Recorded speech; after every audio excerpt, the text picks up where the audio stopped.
diligently, daily, protecting his sheep.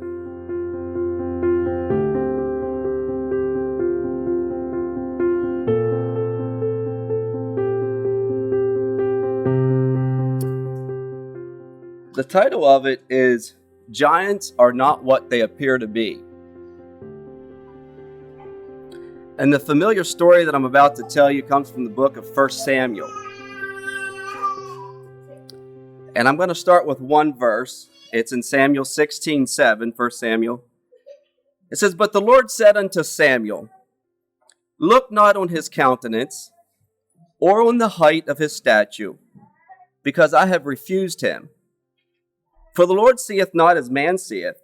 For man looketh on the outward appearance, but the Lord looketh on the heart."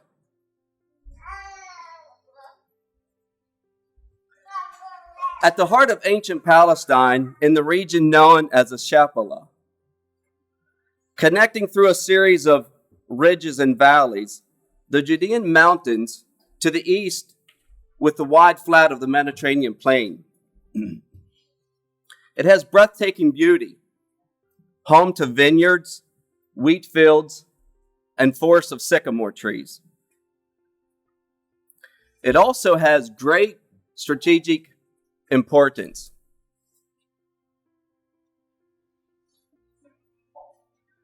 Over the centuries, numerous battles have been fought in this valley for control of the region.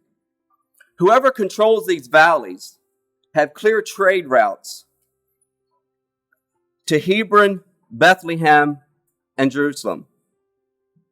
The most important valley is Ajalon. However, the most storied, talked about valley is of Elah. This is the valley I would like to introduce you tonight. Elah is where the Judaean faced off against the Knights of the Crusades in the 12th century. It played a central role in the Maccabee War with Syria over 1,000 years before. However, the most famous is in the Old Testament times, is where the fledgling armies of Israel faced off against the powerful armies of the Philistines. The Philistines were from Crete, a seafaring people who moved to Palestine and settled along the coast. The Israelites were clustered in the mountains under the leadership of King Saul. In the second half of the 11th century BCE, the Philistines began moving east, upriver, through the storied valley of Elah. Their goal was to capture the mountain ridge near Bethlehem and split Saul's kingdom in half. Now remember, the Philistines were battle-tested, dangerous, and they were sworn enemies of the Israelites. When King Saul heard about this movement, and for obvious reasons, he was alarmed. He quickly gathered his armies and met them where? In the famous storied valley of Elah. The Philistines set up camp in the southern ridge of Elah. The Israelites set up camp on the northern ridge of Elah. There was a large valley between them. Neither army wanted to attack. Why? Because each needed to descend down the ravine wall on their side, go across the valley, and then scale the ravine wall on the other side. To attack meant suicide on both sides. And they were in a deadlock, each waiting for the other to move first. Finally, the Philistines, who were battle-tested and used to warfare, made a move. They sent their greatest warrior. He would descend the wall, walk to the middle of the valley, he being at least, at a minimum, 7 foot.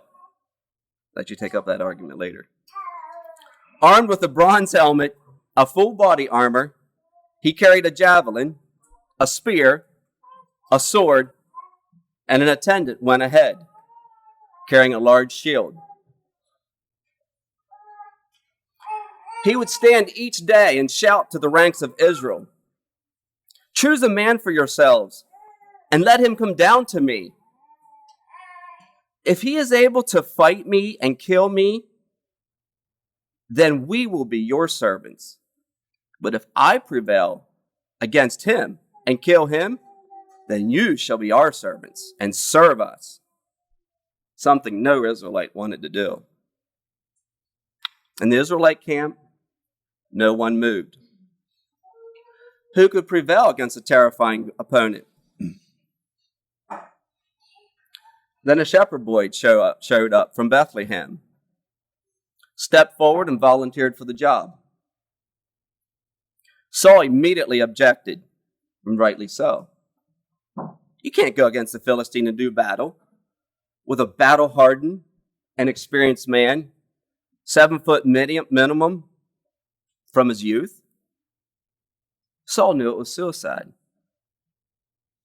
But the shepherd boy from Bethlehem was adamant. Well, he had faced other ferocious opponents, he argued. He said when a bear and a lion tried to steal his sheep, he would go after them and strike them down, take the lamb from their mouths, and kill them. Saul relented. David begins running toward the giant, and in 1 Samuel 17:44, when the Philistines saw him coming, the Philistines said to David, "Come to me, and I will give your flesh to the birds of the air and to the beasts of the field." This began one of history's most famous battles that every child here knows. The giant's name was Goliath, and the shepherd boy David.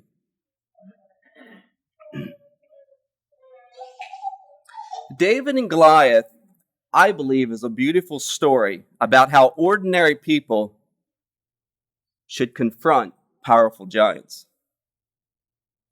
By giants, I mean of all kinds. Powerful opponents, from armies, mighty warriors, disabilities, misfortunes, disappointment, oppression, discouragement, only to name a few. When it comes to giants, the powerful and the strong, is what we see our only option. Should I play by the rules or follow my instincts? Shall I persevere or give up? Shall I strike back or forgive? Through the story of David and Goliath, I would like to explore 2 ideas with you tonight. Much of what we consider valuable in our world arises out of these lopsided conflicts. Because the act of facing overwhelming odds produces greatness and beauty. But I believe we consistently get these kind of conflicts wrong. I think we misread them. I think we misinterpret them.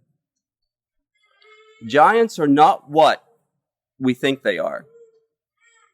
The very same qualities that appear to give them strength are often the source of their greatest weakness. The fact of being an underdog like David changes people's ways we often fail to appreciate.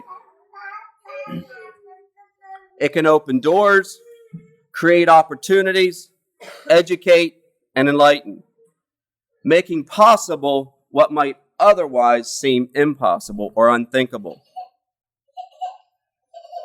I believe we need a greater guide in facing giants. And I can't think of a better place to start than the epic battle between David and Goliath some 3,000 years ago in the storied valley of Elah.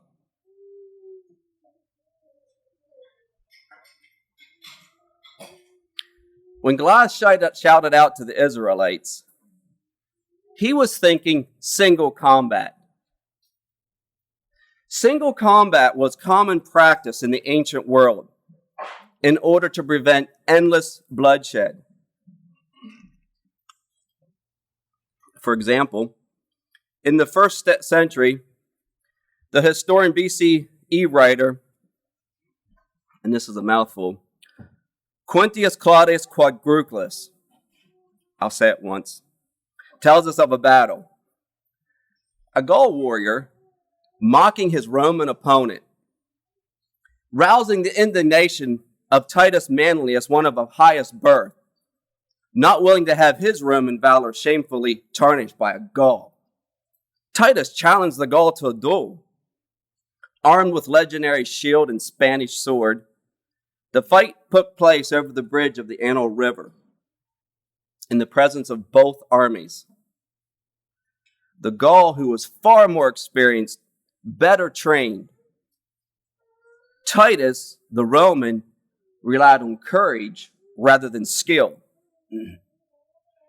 Strength for strength, striking shield against shield. Titus, knocking the Gaul off balance, was able to slide his Spanish blade into the Gaul's chest, thus killing him. Cutting the Gaul's head off, he tore out his tongue, covered in blood, hanging it around his neck, thus claiming victory. This, I believe, is what Goliath was expecting in every other warrior there that day, including King Saul. It never occurred to him that this battle could and would be fought another way. Goliath came fully prepared to protect himself for hand-to-hand combat. He was skilled from his youth at infantry.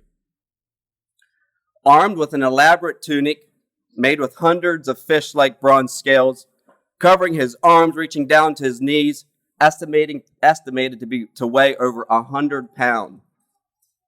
Bronze shin guards with bronze plates over his feet, wearing a heavy metal helmet. Carrying 3 separate weapons, all optimized for close combat.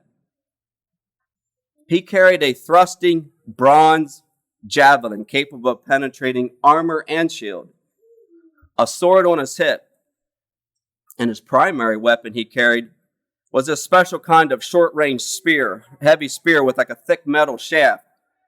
As the Bible calls it, a weaver's beam. In 1 Samuel 17:7, it says, Now the staff of his spear was like the beam of a weaver or a loom.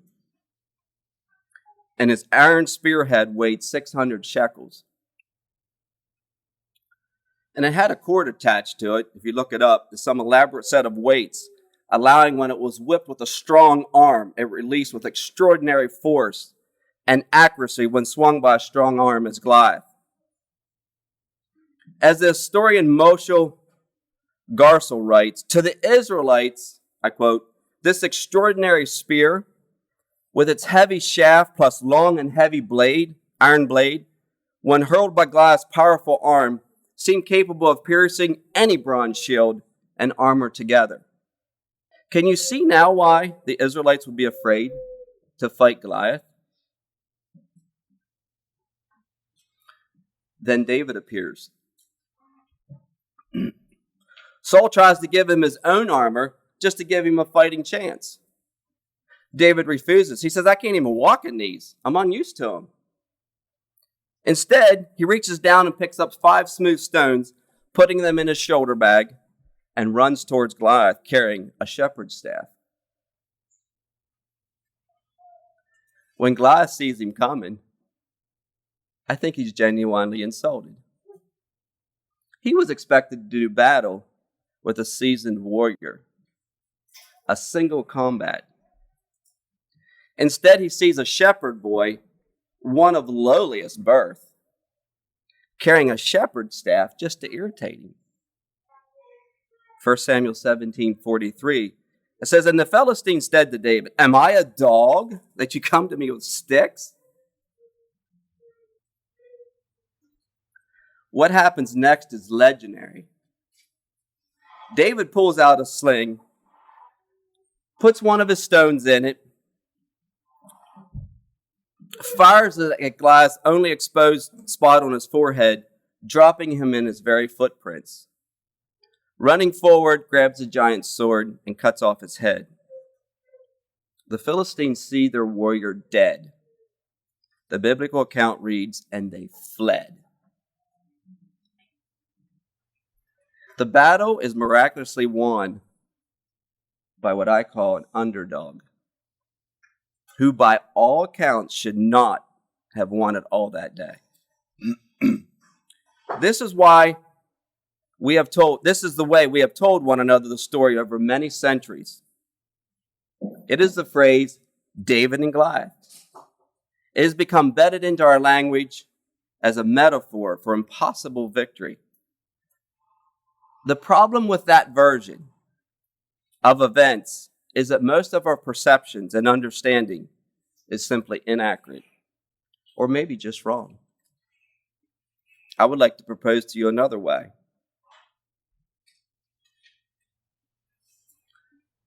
The ancient armies had three kinds of warriors. Cavalry. They were armed, men on horseback or in chariots. Infantry were foot soldiers, wearing heavy armor and carrying swords and shields. The third is what they called projectile warriors. What today would be called artillery or archers, or more importantly of the day, slingers. Slingers had a leather pouch with 2 ropes. Slinging took extraordinary amount of skill and practice. However, in experienced hands, the sling was a devastating weapon. Under a skilled arm, it was one of the most deadly weapons of its day. Paintings from medieval times show hitting birds in flight. Irish slingers were said to be able to hit a coin as far away as they could see it. In the Old Testament, in Judges 20:16, it's talking about men of war from all this people who could use both hands, the right and the left. All these could sling a stone at a hair and not miss it. Thus the term within a hair's breadth, as we know it today. An experienced slinger could kill or seriously injure up to 200 yards. In fact, if you read history, the Romans actually invented special tongs made to remove objects such as stones embedded in some unfortunate soldier's body. Imagine standing in front of a Major League Baseball pitcher, only he had not a cork ball, but a solid rock.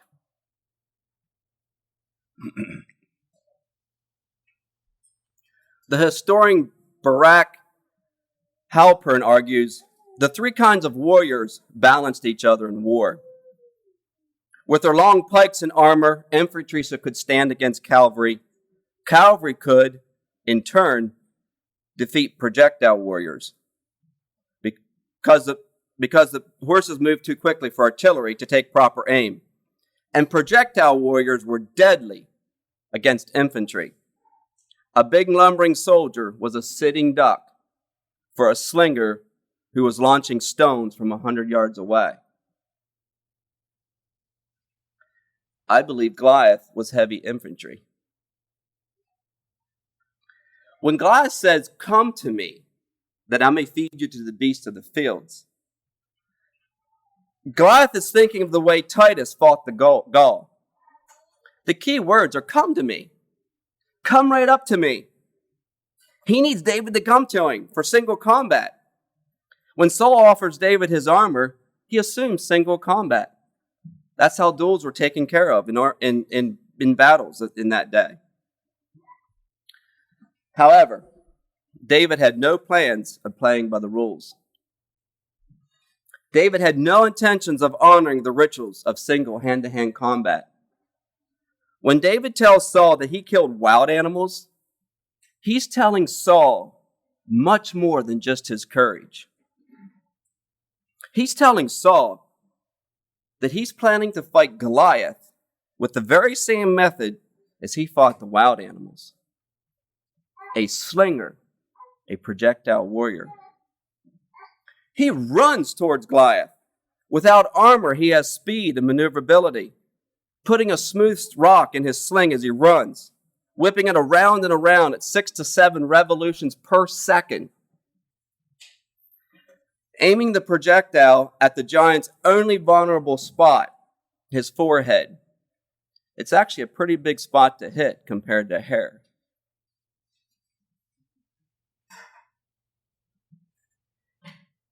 Eaton Arich, an Israeli ballistic expert, recently did a calculation. With an average-sized stone hurled at 6 to 7 revolutions per second by an expert slinger at a distance of approximately 35 meters, would have hit Goliath's head with a velocity of 34 meters per second, more than enough to penetrate his skull and render him unconscious or possibly dead.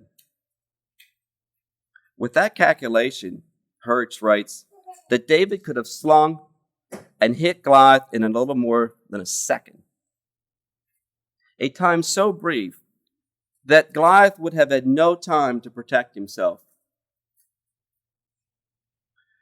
What could poor Goliath do? You pity him a little bit? He was carrying over 100 pounds of armor, prepared to do battle at close range, where he could stand warding off blow after blow and delivering mighty thrust of his powerful spear. Have you ever thought about what poor Goliath may have been thinking?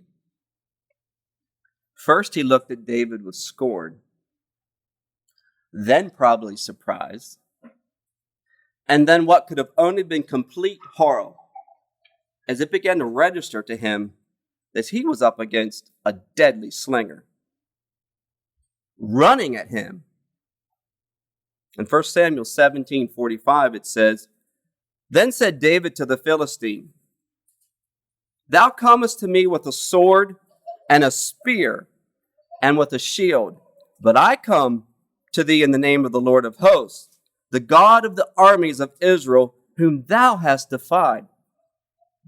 This day will the Lord deliver thee into mine hand, and I will smite thee, take thy head from thee, and I will give the carcass of the host of the Philistines this day unto the fowls of the air, and to the wild beasts of the earth, that all the earth may know, that there is a God in Israel. And all this assembly shall know that the Lord saveth not with sword and spear, for the battle is the Lord's, and he will give it into our hands."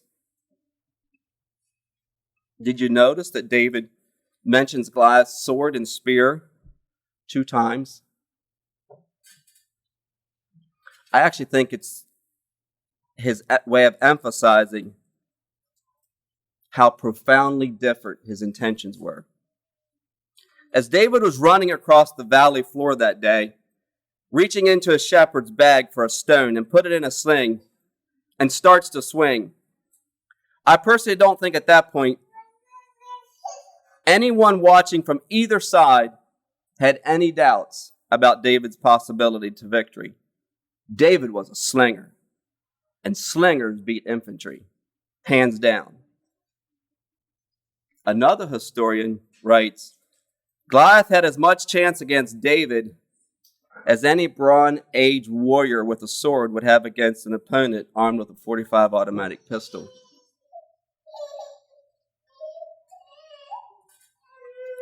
Why is so much misunderstanding surrounding the battle that day in the valley of the story of Elah? On one level, the duel reveals the folly of our assumptions about power and strength. King Saul is skeptical of David's chances because David was small and Goliath was large. Saul thinks of power in terms of physical might.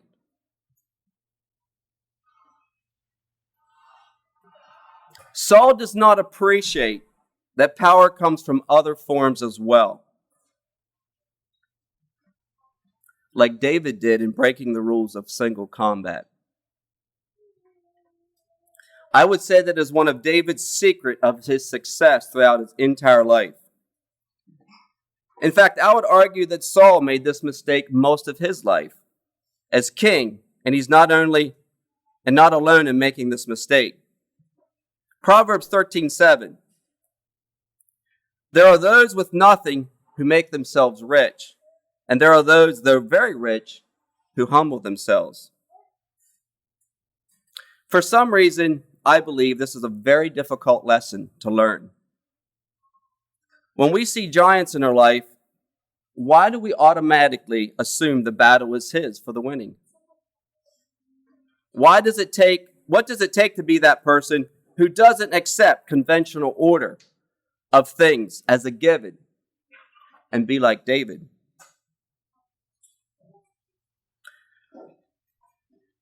When an underdog fights like David, he usually wins. However, way too often when facing our giants, we battle our giants with the same weapons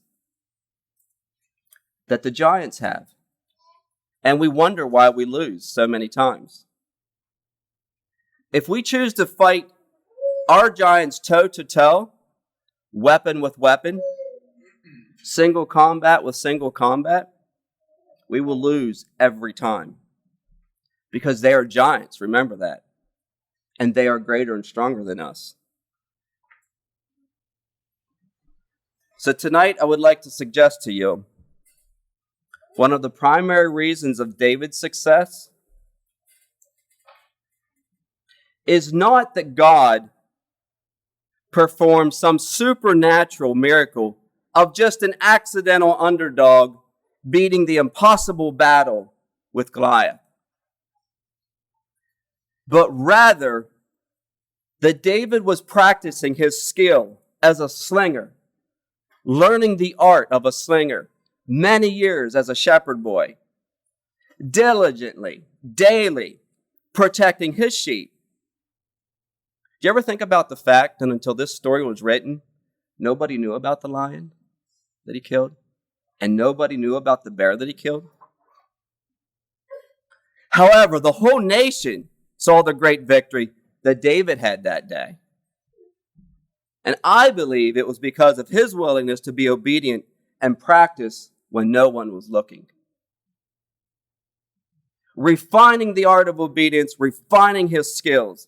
And this is how I believe that God wants us to conquer our giants in our life. Thanks, and God bless.